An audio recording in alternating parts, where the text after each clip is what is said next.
La laitière de Vermeer ou encore la Vénus de Botticelli, version street art.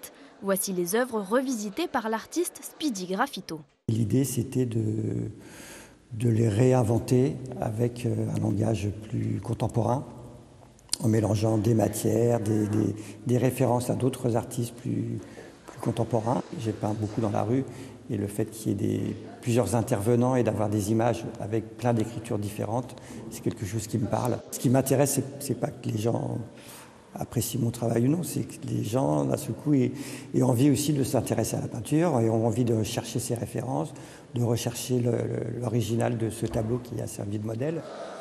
Sous le charme de cette exposition particulièrement originale, les premiers visiteurs se prêtent au jeu. Il y a un côté véritablement ludique en fait dans cette visite. Le fait de retrouver dans chacune des œuvres exposées les œuvres anciennes utilisées par l'artiste. J'ai vraiment beaucoup apprécié ce travail entre les deux, entre l'ancien et le nouveau.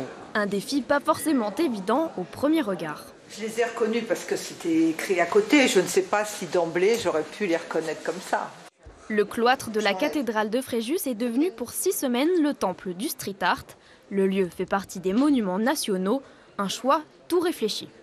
Ces plafonds peints, c'était du street art avant la lettre, puisque nous étions ici dans une rue et non pas dans un lieu de recueillement, dans une rue. Le cloître était un lieu de passage et ces plafonds peints ont été construits sans souci de respecter la proximité de la cathédrale. Ce sont des images qui sont païennes et il y a un lien direct avec le street art avant la lettre. Une trentaine d'œuvres à découvrir jusqu'au 11 mai.